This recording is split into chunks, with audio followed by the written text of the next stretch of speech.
Pope Francis celebrated an open-air mass at Lobitos Beach, near the Chilean city of Iquique, shortly after he defended a bishop who was the protege of a priest who was a notorious sexual abuser.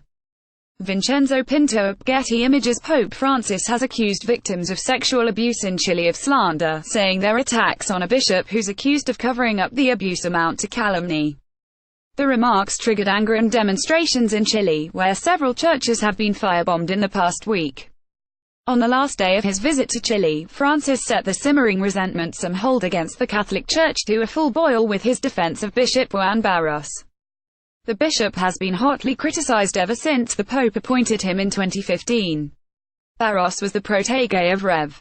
Fernando Caradima, a notorious disgraced priest who served in the southern city of Osorno and who was found guilty and dismissed in 2011 for abusing dozens of minors over a decades-long period beginning in the 1980s. Caradima became the face of the church's sexual abuse scandal in Chile. And his victims say they believe Barros knew about the priest's abuse but did nothing to stop it or report it. As recently as this week, Barros has denied witnessing any abuse.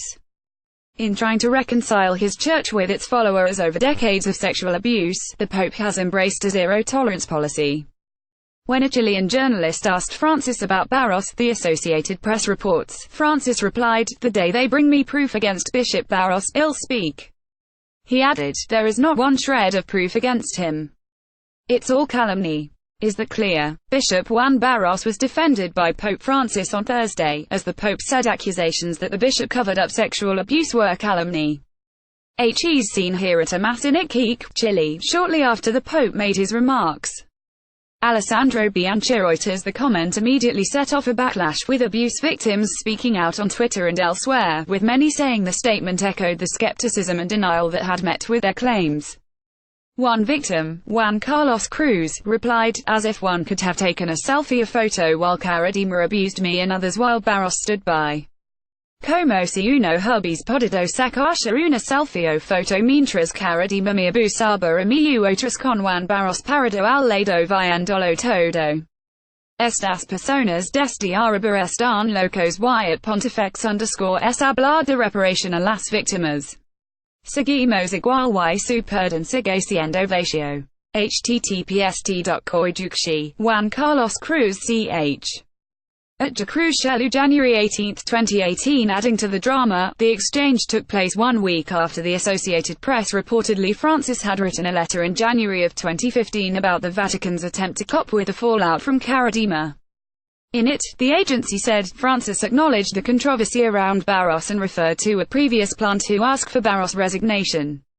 On Thursday, the Pope's remarks dismissing Barros' critics came in Iquique, where the controversial bishop was on hand as Francis celebrated a mass at a beach. With Pope Francis' visit to Chile now over, the newspaper Clarín is calling it the worst of his 5 years as Pope, citing his remarks about Barros and comparatively low turnouts for Francis' public events in the country. Days earlier, Francis had asked for forgiveness and sought to heal old wounds over the Church's handling of abuse. On the first day of his visit to Chile, he spoke of the pain and shame that I feel at the irreparable damage caused to children by ministers of the Church. Shortly after making that statement on Tuesday, Francis met with a small group of victims of sexual abuse in Santiago, in a meeting at which the Vatican says the Pope listened to them and prayed and cried with them. At least 5 Catholic churches have been attacked in Chile over the past week, some with firebombs. The attacks have also included vandalism and graffiti, including accusations and threats against Pope Francis. After spending several days in Chile, the Pope is now in Peru on the next stage of his tour.